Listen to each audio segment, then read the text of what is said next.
It's the Constitution, stupid. These people have been trying to erase American history in our lifetime, and we allowed for it to happen. We allowed for these people to vote away Washington's birthday, Lincoln's birthday, and they turned it into a Bed, Bath & Beyond sale, the President's Day. Intentionally so. In our schools, they've replaced the Pledge of Allegiance with the Pledge of Tolerance. Yes. No. That's really happening? Yes. Oh my God. The institutional left wants to erase American history. In 1991, a goofball from West Los Angeles could afford to get a crap degree in American Studies because the success of capitalism was so great that the excesses allowed for a generation or two of children to come out with mad barista skills. Worthless degrees, yet our capitalist system was so successful that we could afford for career studies. Congratulations, son, on your graduation from Penn. You're a career studies major. What are you going to do with that? Fantastic. Or comparative literature, or African American studies, or Chicano studies. Good for you. Your self-esteem, it's there. But what are you going to do with it? That was 20 years ago. Thank God for Occupy Wall Street, because this theoretical world that they've bandied about is manifesting itself in your downtown. It's Zuccotti Park. I was just at Chapel Hill giving a speech in Berkeley East or Berkeley South. They're there. I've been to Occupy Los Angeles twice.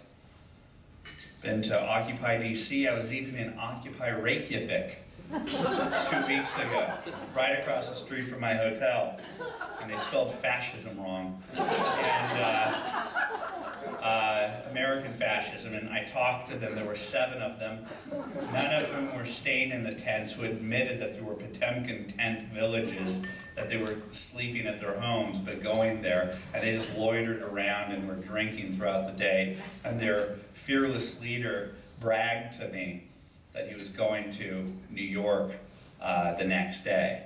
Like, how many people who fled Nazi Germany, a real fascist state, or Mussolini's Italy, like, I'm going to Berlin for the weekend because it's a great party scene. I know the Nazis are a little rough, but Berlin's great, and I'm going to go there for the weekend.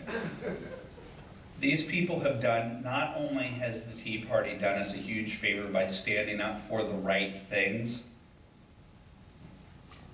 and confounded the organized institutional left, academia, which has been at the forefront of trying to destroy the Tea Party, using its mad barista skills of deconstructing it and claiming that it's racist and homophobic.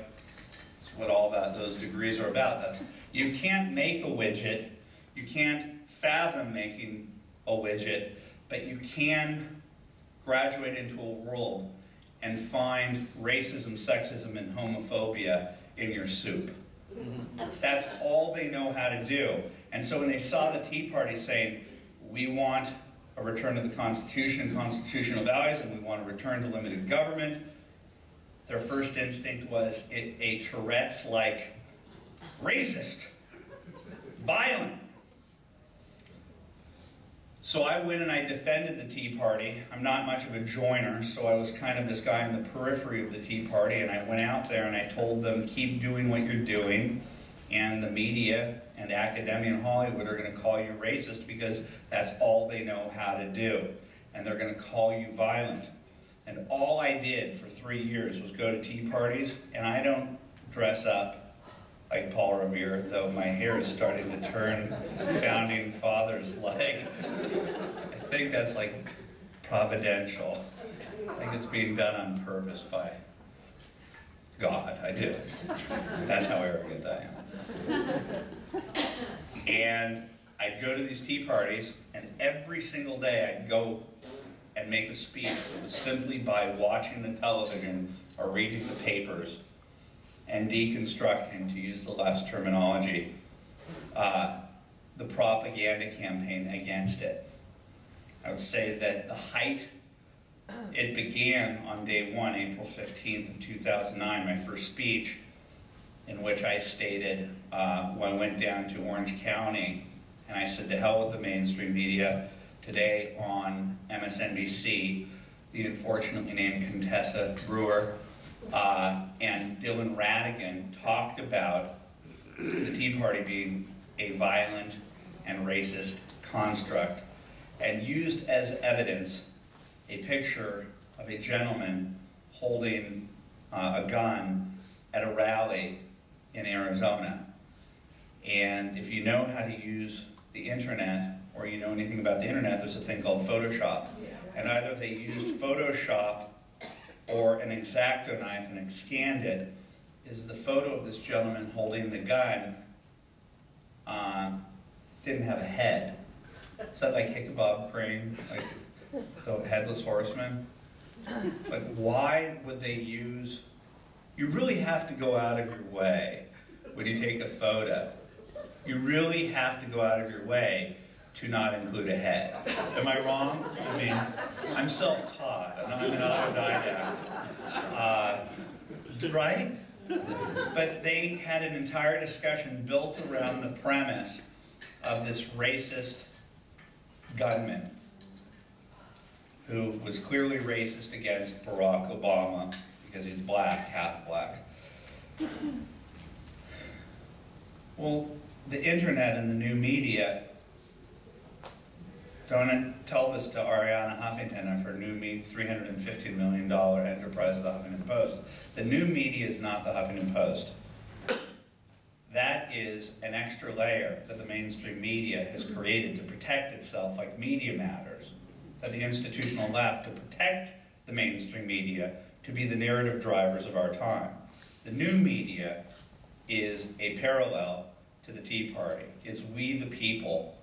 Technology has finally granted us the ability to take on the mainstream media, academia, and Hollywood. And it's been going on for about 20 years, starting 22 years, 23 years with Rush Limbaugh. Matt Drudge opened the floodgates, showing that anybody with a computer could do it. And the Tea Party narrative is now a public manifestation that we the people are going to go after the institutional left, who are the minority in this country, and to take back this country. And back to the MSNBC incident of April 15th. A simple Google search for the source photograph, the source of this intentional slander of the Tea Party movement, using a single individual to taint the whole, happened to be a black man. A black man with a gun at an anti-big government rally who was trying to say the Second Amendment is part of the Constitution and I have a right to have this gun here. That's not my aesthetic, but he had a right to do it, and he wasn't white and he wasn't racist. He was black, yet the mainstream media did that. I would call that evil. And I truly, to the core of my being, believe that the mainstream media is evil. And my entire business model, my entire approach, is not trying to friend up these people. It's to take them on and to defeat them.